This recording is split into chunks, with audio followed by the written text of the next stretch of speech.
My beautiful friends, it's Izabela Lundberg, the World Messenger, and I am beyond excited to introduce you to today's guest on the Legacy Leader Show.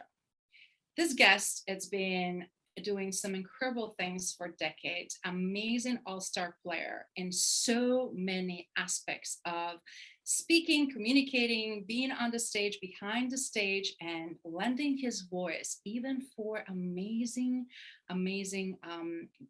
cartoons, films, you name it. Someone who had opportunity not only once, but twice to be recognized in Billboard as a national radio personality of the year. I mean, you can't get anywhere further than that, guys. And on top of it, continues to support and make an impact and difference around the world. In addition, also to be recognized by Inc. magazine. Guess for what, guys? As a social responsible entrepreneur. I can't wait to depict on that one. And also opportunity to really share his marketing strategy around philanthropy and a Lifetime Achievements Awards. I love this guy, and I know you guys will love it. And without further ado, let me introduce you to Sonny Melendrez. Thank you so much, Izabela. Feeling is mutual. You know, you introduced me with a very childlike personality. That says a lot about you. I see that in so many people who are creative, but also who are successful in very big ways. So I commend you on that. Thank you so much. I always, as I say, I always look at the world through eyes of 6-year-old, full of curiosity and wonder. And right. To me, this is like one of the world's wonders. And we have it right now with us in the studio. So I'm really, really grateful you're here with us today. Same here. And then also really to depict, because so many people love your work, but they don't know the man behind it, someone who actually invented the podcast. And let's really go back. How did you become, first of all, so entrenched in audio and visual elements of broadcast and speaking, television, with phenomenal, powerful message? Wow. Well, thank you for saying that. I really, when I was a child, I guess about 10, 11 years old, I already knew what I wanted to do. I knew that I was going to be on the radio. I knew that I was going to work for Walt Disney. And I knew that I was going to be the voice of cartoons. Now, with those three dreams, pretty big ones, I really didn't have any reason to dream that big because of my circumstances.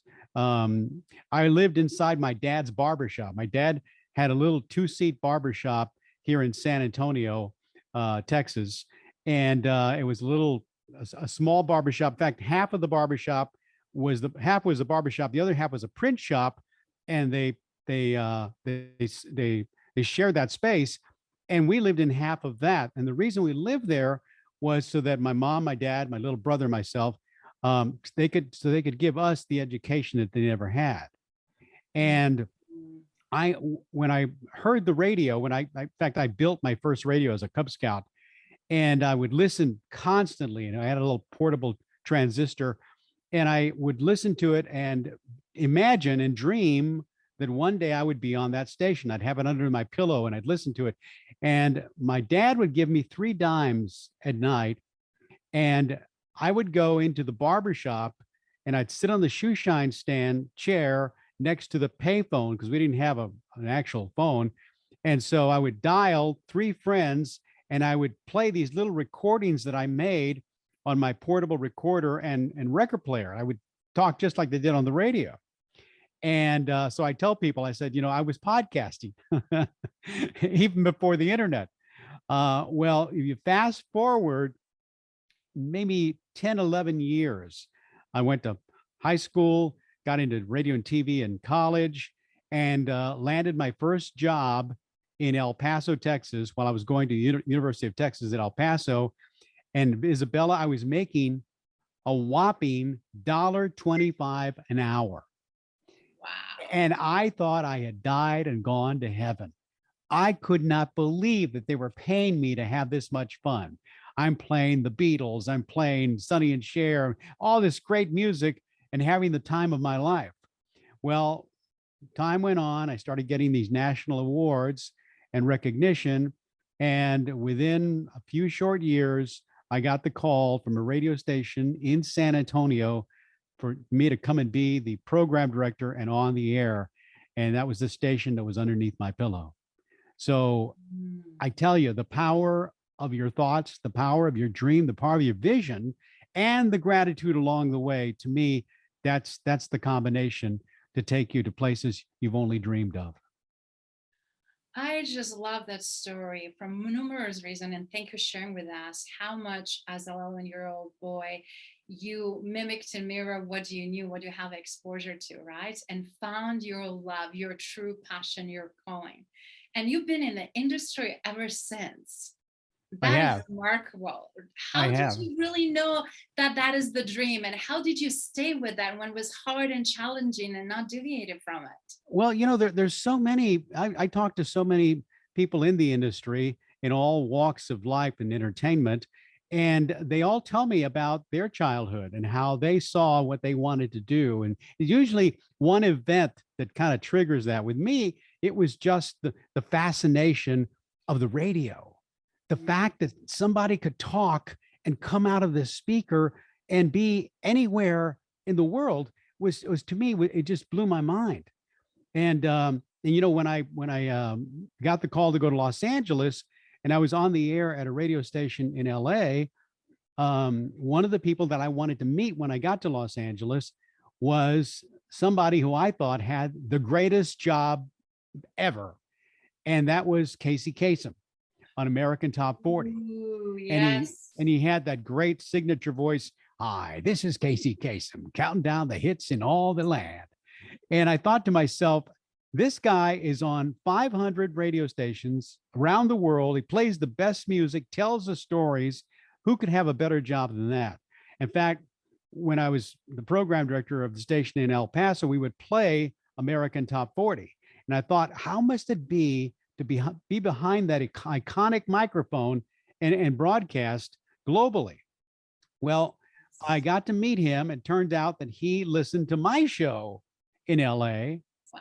We got to be friends. And it wasn't but a few weeks later that he called me and asked if I would sit in for him when he went on vacation. And so, Wow. What an again, that honor. vision I was behind that iconic microphone, and I broadcasted to the 500 stations around the world on American Top 40. Wow, what an incredible story.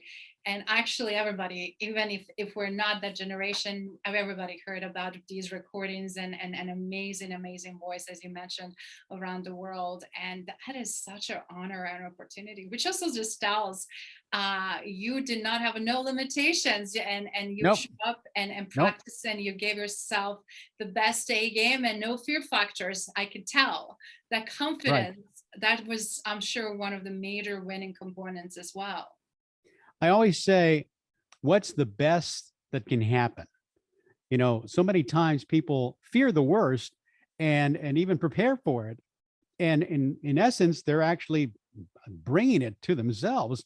So I believe that the more you look to the possibilities and have no limit to those possibilities, you're more likely to enjoy those things. And I'll tell you something else that happens. Yes. Once you decide that this is what you want and it is for the good of all concerned, Yes. and you can see it, and you are relentless in your pursuit of whatever it is every single day, people show up. And I'm sure you've got stories about those situations where, and anybody listening right now would say the same thing. That doesn't happen by accident. But all of a sudden, these people out of the blue, you say, I can't believe you're saying this. I was going to talk to this and I was going to do that.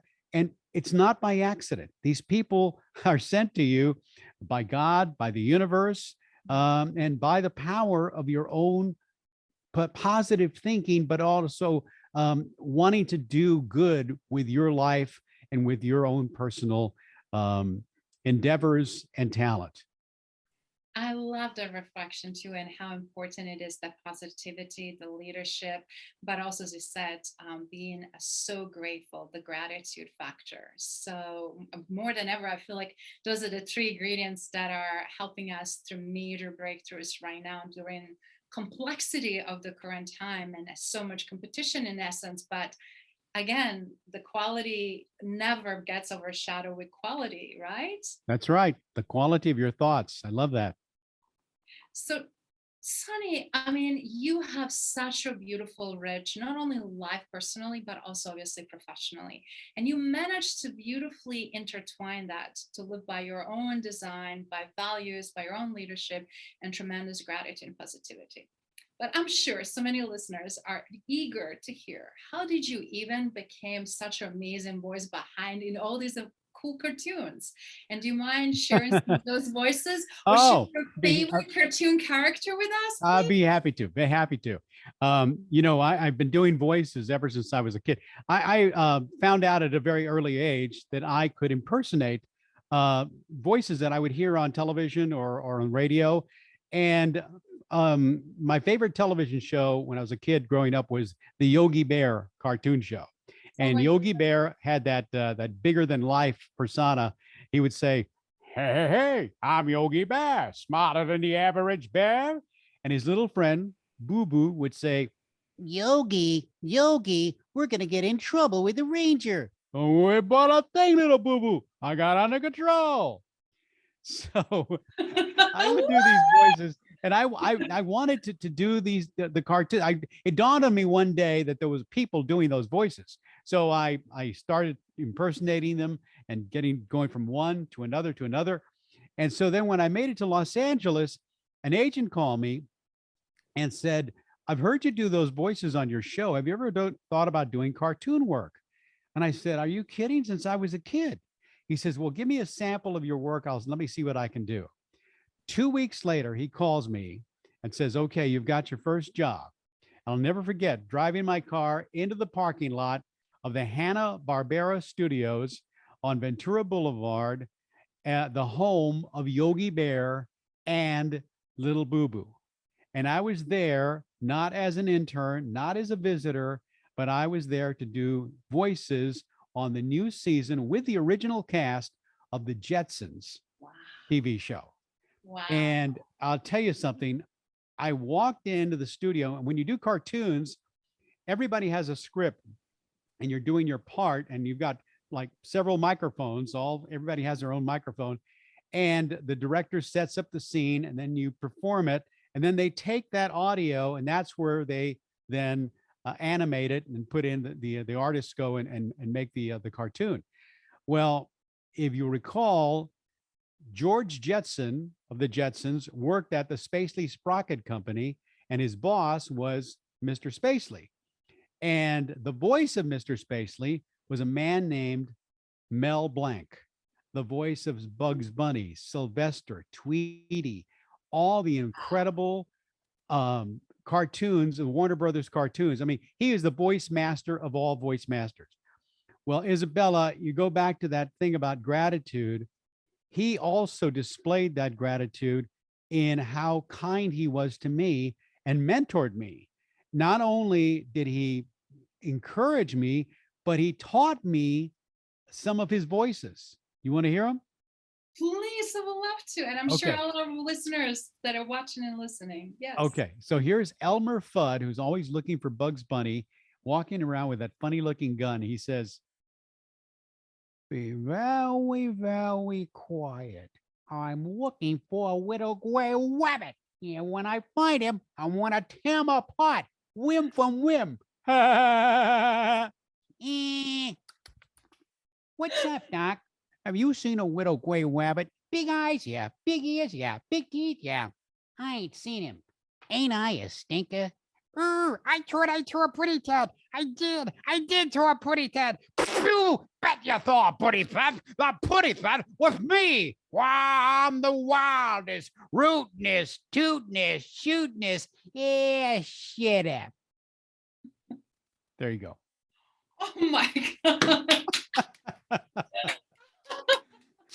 Oh my God, you can't not to smile and not to be happy and not to be excited. Oh my goodness. It's Amazing funny, but talent. I do that when I speak, when I do my presentations, and inevitably I'll after I get off the stage, these grown men will come up to me, and they could be bankers. It doesn't matter what their what they do for a living, and we'll start doing these voices. They say, hey, listen to this, and they'll start doing these little cartoon voices.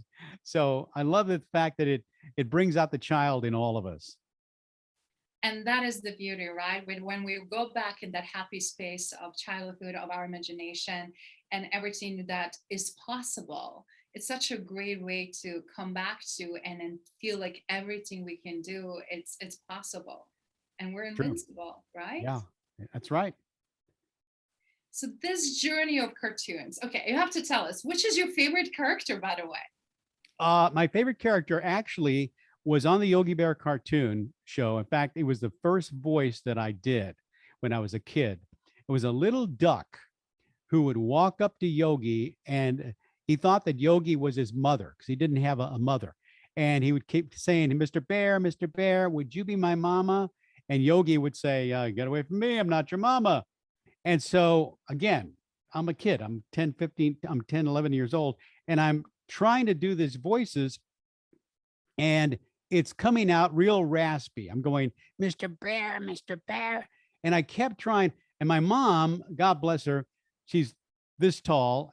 And she says to me, she says, mijo, parece Bugs Bunny. Qué bueno. She thought, it was Bugs Bunny. But I told her, this is a little duck. And so I kept doing it and doing it. And then finally one day out of my little mouth came, Mr. Bear, would you be my mama? I don't have a mama. I'm just a poor little orphan. and so that became my favorite voice. And now he is my original character named Bono Duck. In fact, if you Google Bono Duck, you'll see what he looks like, and you can hear what he sounds like as well. That is amazing. So you were given these amazing cartoons characters, a powerful voice that all of us fall in love. And then from there, you're given a tremendous voice on the national and international radio and television. And then you're getting all these amazing awards. How that trajectory helped you to be tremendously successful in any of your speaking endeavors? Well, I don't think that, when I wake up in the morning, I know that I've got what I've got to do. I've got usually lay it out the week, the day before, the night before. And beyond that, there's always these wonderful surprises, things that happen. I mean, you and I, 2 months ago, we didn't know each other. Yes. And now here we are, talking to people around the world. How wonderful is that? But that's all because of our good friend, our mutual friend, Joe Serio, who's just a great guy. And I was on his show, he was on my show, and it all just kind of goes on. Actually, I was on a friend, our mutual friend show, and then he was kind enough to suggest that I be on their show. And it all works that way. We're all here to help each other. Izabela, I think that really is the key. If there is any reason that we are here, it is to help each other. And if we look to do that, we're going to find people that we can help, and with sometimes very little effort. But I think it all comes back. These are all seeds that you plant, and then one day you walk out and you have this garden of beautiful flowers, and you wonder where it came from. And it all came from all these wonderful things that not only you did for others, but also these dreams that you planted and gave to the universe and said, please help me. That is beautiful too, and you're spot on when we're finding caliber of individuals that we identify with, right? So it's easy to extend and widen in that circle, but also, as you pointed out, to servant leadership, servant attitude and approach, because all of us have a different skill sets, and your skill sets are setting the bar. I keep hearing on so many levels that a lot of people that wanted to do what you're doing or just admire that. It's like what it takes to really be successful like you are, Sonny, because you're not only obviously TEDx motivational keynote speaker, you're also a very well-known broadcaster and also media consultant for everyone out there that wanted to learn from the best. But more than anything, obviously, yes, you're approachable. You are also able to take a complex things in such a simple ways and forms. And it's just so beautiful also to see how philanthropic and giving you are. So from all these amazing awards, what is one of your favorites and why? Well, one of my most proudest moments as far as a project is concerned, and again, things happen not only for a reason, but when you least expect them. But you have to recognize them. I always say that, opportunity knocks. Sometimes it taps on your window, and sometimes you don't even see it because it drives down the front of your house, and you've got to go out and flag it down. Excuse me. By that, I mean you have to go out and literally do something about that opportunity. When I was on the air in Los Angeles, I had an afternoon show, and I woke up one morning. It was in 1985, and the number one song around the world was "We Are the World." And I woke up and I heard a child singing, "We are the world, we are the children." And in my groggy state, I thought to myself, oh, what a great idea. Children singing, "We are the world." Why didn't I think of that? Then, as I continued to listen, I realized that I was actually listening to the actual original recording, and the child I thought was singing was Michael Jackson. So with that wonderful gift, that little idea, I went on the air that afternoon and I shared with all of my listeners, many of whom were kids, and said, especially to parents, what would you think about having a children's version of "We Are the World"? Would anyone be interested in doing that? And then we could record it. And from the recording, the proceeds would go to USA for Africa. Well, Izabela, it took off like you wouldn't believe. You can imagine Southern California, all these kids. We auditioned over 1,600 kids.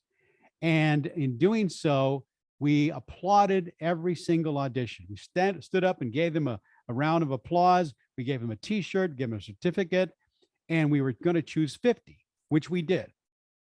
And I kept thinking about the other several hundred that didn't make it, and I wanted them to be a part of it as well. So we go into the studio, we record we got George Duke, who was a Grammy Award-winning producer. He took time out and he produced it, but he produced it so that there were different children's ages. We had the little 5 and 6 year olds, and then we had the preteens, and we had the teens, and it was just beautifully done. And then we thought, let's do a video, not only of them singing in the studio, but let's have the second half of the video at Griffith Park in LA.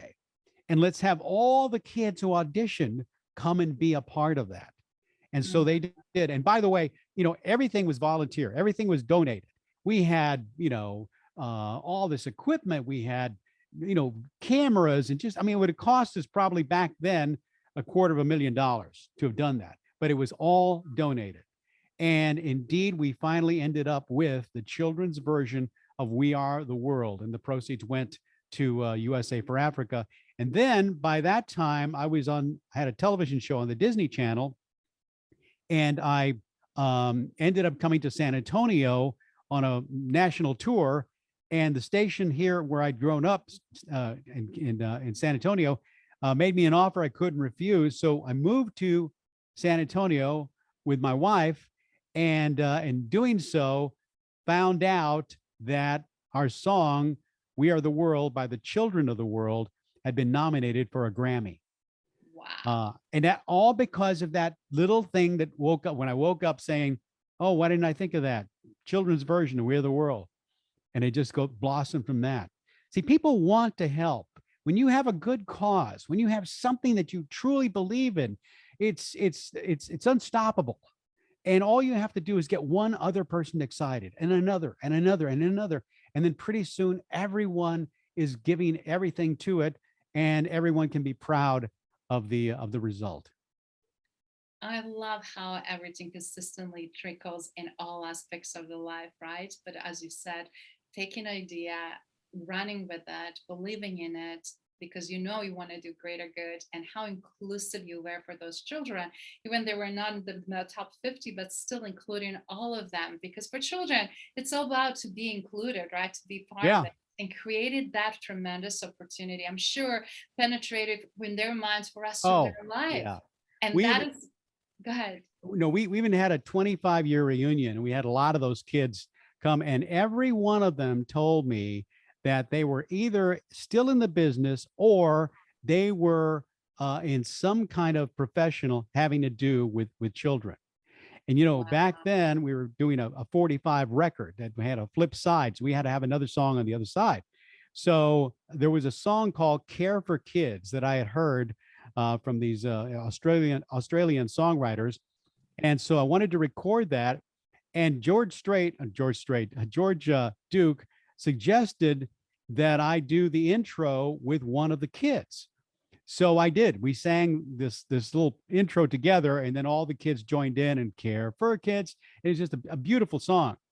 Well, the little girl that I sang with, her name is Stacy Ferguson, now known as Fergie of the Black Eyed Peas. Mm. Oh So my goodness. little did I know that I was I was going to be doing the first duet with Fergie. Wow, how amazing. So guys, for that you're watching and listening, look at what the power again of creating opportunities for others can create, and how this leads and helps others really to live the legacy already that Sonny set it up for it and created a stage that's going to be timeless and endless. But it's beauty that he created it in the real time so that they can live it by leading with it. And that is epic. Sonny, I mean, goodness, I just love your heart. I love what you stand for. I love, obviously, all of your awards. But then when you see someone being awarded by Inc. magazine for Social Responsible Entrepreneur of the Year, Marketing Philanthropist of Lifetime for a Lifetime Award achievements, obviously, when you start looking a little bit more on that, you didn't stop there. You continued. You served tremendously, not only community in San Antonio and Texas, but across the United States, but also internationally. Could you tell us a bit about that award? And could you tell us what are you doing so that you're constantly creating this bigger and greater positive ripple effect? I truly believe that, we talk about random acts of kindness, that every one of us has the ability to show kindness to someone. And it's not just doing grandiose projects. It's just being kind to people that come across your path every single day. And I think that we don't realize what power we have. There are three people who are affected with an act of kindness: the person who receives it, the person who gives it, and the person who is watching it. And that person may not have been there physically. They may have heard about it. And when you hear about something, it inspires you. And they say that one act of kindness, one simple random act of kindness, touches on average at least 50 people, with all who hear about it, who watch it, who see it, who are involved, and it goes on from there. And so I truly believe that that wherever you are, you have the ability to not only change the world, but to gift the world with your wonderful kindness and the way that you see other people and the way that you see what is going on inside people. My favorite quote, Izabela, was said by a philosopher who lived in the first century. His name was Philo of Alexandria. Mhm. And what he said could have been said by anyone today, and it's still relevant. He said, "Be kind, for everyone you meet is fighting a great battle." Yeah. And isn't that true? You know, you can be in an elevator, you could be at a stoplight, and the person in the next car could be going through who knows what in their life. So, why wouldn't we be kind to each other? For every one of us, some way or another, at some time or another, is fighting a great battle. Mm. I can't agree more, specifically in current times when we have so much of concerns and global shifts and changes. That rings more than ever true. So thank you for highlighting that. Thank But I you. also wanted to share when somebody is also coming from the place like you are coming, magic happens. I mean, I love the fact I love rock and roll music, but to be Rock and Roll Hall of Fame, oh my goodness. So please, I mean, besides changing the voice, being in Disney cartoons, and then being amazing master of ceremony, EMC, and great, phenomenal, sought after speaker. Okay, tell us how this came about. Well, the Rock and Roll Hall of Fame decided they were going to have a special exhibit called "Dedicated to the One I Love." And if you go to the Rock and Roll Hall of Fame in Cleveland, Ohio, you'll see it. And they wanted to put in 100 radio personalities that epitomized radio all throughout the years. And I was honored, greatly honored, to be among some of the greatest voices of all time, including Casey Kasem and so many other pioneers in radio. And, I really believe that whenever we do what we do, if we give it all our everything within us, if we give it all our all and we do our best, it's something that we can be proud of. And that's what I love about radio, especially podcasting. I mean, this podcast here can virtually live forever. Yes. And that's what's so wonderful about the work we do and how it is we do it. Who would have known when I was a kid growing up that there would be this thing called the internet, which when it happened, I believed that it was invented for me because there wasn't anything I couldn't do. I couldn't get enough of it. And to this day, I take advantage of just so many platforms, so many different ways to inspire. And I think that we can use our tools, we can use these vehicles for good or not. It's our choice, just as it is our choice as to what it is we want to think about others, about the world, and especially about ourselves. Mm, that is so rich and beautiful, and I can't agree more because you can tell how much you take in pride, responsibility, also not only for your actions but how you show up, and to have someone to have decades and decades of work and showing up always in that best light with the best attitude, obviously produces these tremendous results. But for someone who also has been on 100 top broadcast list of all time, and that is one of the biggest achievements. I mean, because we have it specifically in this day and age, insane competition and so much saturation. Yet, as I had mentioned earlier, quality over quantity. So, what would you suggest for all of those people that are using their voice in Well, broadcasting world? first of all, know that it's your heart that people want to hear, Mm, not just your voice. Your voice is a vehicle, but it is your heart that gives the true meaning of communication, heart to heart communication. And you have an incredible opportunity, especially if you're a young person growing up and having all these wonderful parts of the internet, social media, create your own podcast. You can go on the air with your phone anytime and have a TV show. There's no difference. But I think that what you want to do is to make sure that you are doing it not only for good, but also something that you can be proud of. Because it's real easy to grow a weed. Weeds don't need to be watered; they'll just grow. But flowers, they take time. So if you are thoughtful about what it is you want to do and you do it with great pride, it has a much more lasting quality to it, but also the other part of it is to do it with great enthusiasm.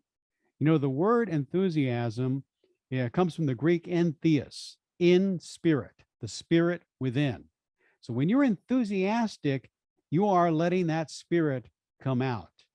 And there's a great saying by Dale Carnegie who said, if you want to be enthusiastic, act enthusiastic. Because sometimes you're not, you're not crazy about what it is you have to do or want to do or whatever. And you can either be against it and not want to do it, or you can be enthusiastic about it. And then pretty soon that enthusiasm becomes a drug. And and it's incredible because you get to a high that you don't want to go back to the dark side. You want to stay here with this enthusiasm for life. And I truly believe that so many people have it in them and they're just this close to getting there. And that's kind of where I fit in. I try to get people from where they are and light their candle if it has been extinguished along the way. Wow, what a profound wisdom. That is so beautiful. But I can't agree more. Positivity, enthusiasm, sets you up for success every single day, right? And maximize the day, how much not only you accomplish, but how much joy and enjoyment you're going to have. And as a result, how much that is going to impact others around you. It's and true. I think, It's and true. I think it's a very great ingredients and key to success, isn't it? It is. And, and it's especially a responsibility if you have children in your life, grandchildren, great grandchildren, your children, they're always watching. We assume that because it doesn't apply to them, that they're not listening. And then all of a sudden they say something and you realize, where did they get that from? And it's from watching us. And I believe that that is really the greatest example we can set is for our children. Because one day, and even if they go through the teenage years, Izabela, and they're rebellious, and you feel like, oh my gosh, I can't believe I've had it. And you can't give up on them. You've got to know that whatever it is will kick in, especially if you have given them that love, that nurturing, that support, that encouragement all their lives. And then one day they surprise you and all of a sudden they become you. And you are so amazed, so proud, and so glad that you didn't give up. I love that, but you're spot on. Everybody's modeling the leaders at the top, right? So when we see who is getting recognized, who is getting rewarded for what and why and how, others try to mirror and others try to follow the path, right? So what are we mirroring and who are we mirroring and why? Is it just about a word or is it about quality and intention to produce that award? And with that in mind, you have to tell us, what is one of your most favorite awards that you've been given that surprised you, and also something that really powerful came out of it that created even more ripple effect? Well, I'll tell you, it happened in 1997. My wife, I came home one day and had a morning show, a radio morning show here in San Antonio. And as I said, I've been to hundreds of schools and done so much for children. And my wife said, the city of San Antonio has a surprise for you, and you're going to be very pleased. And I said, well, what is this? I'm sorry, I can't tell you. And she wouldn't tell me. So there was this big dinner. It was like an awards dinner. It was a tribute dinner. And they culminated the evening by announcing that they were renaming a community center deep in the west side, which is the poor side of San Antonio, and putting it in my name, calling it the Sonny Melendrez Community Center. And they also had approved a $1 million bond to bring it up to speed. It was just an under-air conditioned gym, and they added a whole a what do you call it? Arts and Crafts Center. They air conditioned it. They redid the park. It's just beautiful. And I have, in the course of the last 20 plus years, brought close to $300,000 in money, goods, and services to the the center, and the kids who live in that area, that's their oasis. And so we have done things like bicycles and Christmas gifts. We do Thanksgiving dinners for families and Christmas time and Thanksgiving. One year, and again, this is how it happens. Yeah. I got a call from a salon, a hair salon in San Antonio, saying, we'd like to give some free haircuts to these kids because school is going to be starting soon. And they said, we'll bring our chair down to the community center. And I said, that's great. And I'm talking to them on the radio. Then another salon calls and another salon. We had 27 salons all bring chairs, and we turned the gym into a giant salon. And from 7 a.m. to 7 p.m. on the Sunday before the Monday start of school, they cut 1,000 kids' heads of hair. And Izabela, it was unbelievable because these kids had never had a professional haircut. And in fact, most of them had their hair cut by their parents. They walked in and they were just kind of, walking in saying, okay, I'll get a haircut. But then when they saw themselves with this incredible, they looked like the kids on TV. They walked out with big smiles and their self-esteem just came right up. And that's one of the wonderful gifts that I get to do in connecting the haves with the have-nots. And we've done so many wonderful projects at the community center. And these kids, and many times they grow up and then they come back to volunteer themselves. What a beautiful way to bring community together. What a beautiful way to do some, as you said, what you have and what you don't, and merge those and find a solution, but be the conduit of all of that. I'm just, as a former educator, as you know, I once educator, always educator, makes my heart melt because takes away those barriers, and as you pointed out, brings that amazing confidence and self-esteem, but also that you're not set apart because parents don't have money or you don't have equal opportunity. All of you now blend in and all of you are equal and the same, right? And that is where the beauty in all of that is. So again, everybody watching and listening, you have a tremendous opportunity to do initiatives like this. They're going to create a great ripple effect. And I just love, again, nothing great that happens without support from one another and using our own skills, right? Well said. And Izabela, you are the epitome of that. In getting to know you and learning about your background and what it is you've done and what it is you continue to do. And you and I are going to be working on a project to help the people of Ukraine, and you're involved with the Ukraine now. It is just, it's wonderful. And I think that it's no accident that we found each other. Yes. And it's no accident that we're here talking as we are about not only our philosophy, but also to hopefully inspire someone listening to do something and know that you are never, ever without the ability to help someone, no matter where you are, and no matter what your financial situation may be. I had a lady who was my #1 listener in Los Angeles, and I would go on the air on my late night show back then, and she would always be the first listener to call.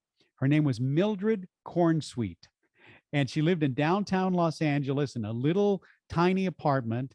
And come to find out that she had been a big opera singer. And whenever Beverly Sills, who was the big opera singer at the time, would come to sing at the Dorothy Chandler Pavilion, she would send a car to Mildred and bring her to the center. But she would always call and say, "I'm listening."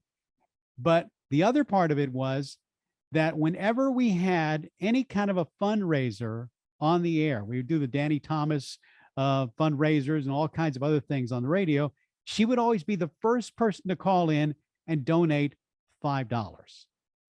And that $5, that donation, that giving to me was just as angelic as anyone who's doing anything else that helped a project like that. And I'll tell you something else. I think that we are given a special heart when we are born. Babies are not born with a mean demeanor.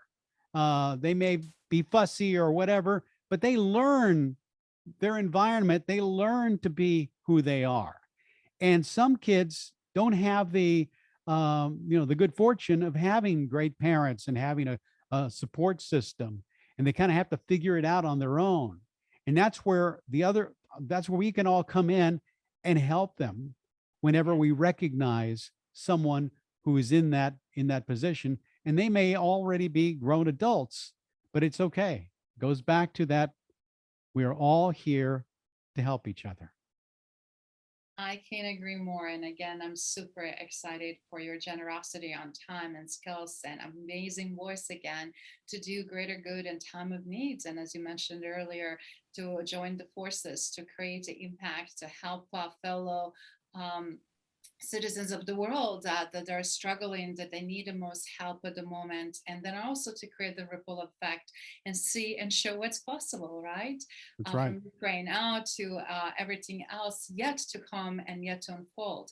But with everything you've been doing, obviously, you have been living and leading your tremendous legacy. You already established so much that so many people cannot ever do in their lifetime. And the game is not over. You're still fully committed in playing in it. So what is left in your bucket list? And what would you really like to be? You really want to know? Please. You really want to know? Okay. Yes. Just as when I was a kid, and I would say, one day I'm going to be on the radio. Yes. And you would, if you were a stranger, you look at me and say, "Oh yeah, sure you are, Sonny. You can do it." I have always dreamed of broadcasting from space. Wow. I envision it. I see myself in the space capsule. I see myself looking down to Earth, and I see myself being filled with words that I could only say from that vantage point. And that is my dream. Wow, Sonny. I mean, with that personality, with attitude, with value work you already did, and putting that in the universe, I'm sure you will be the first one to accomplish that from the standpoint from broadcasting and work that you've already been doing for decades and leading with. So we can't wait to see you giving us full broadcast from the space. You heard it here first. There you go. Fantastic. And with that note, obviously, what would you like to be remembered for? Because right now, generations and generations of listeners, but also people in community that benefit from your vision and execution and opportunity to really bring everything together. What would, from everything you already did and wanted to do, what would be the greatest thing for you? Well, I think that, we can all hope to be remembered for the good we did and for the kindness that we shown to other people, but also for the way that we looked at the world and hopefully inspired others to look at the world in the same childlike way. Yeah. The best advice I ever received was someone who said to me, "Don't take yourself too seriously." We tend to believe that we are what we do, whatever our profession is, whatever rank we hold in, where we are on the totem pole of success.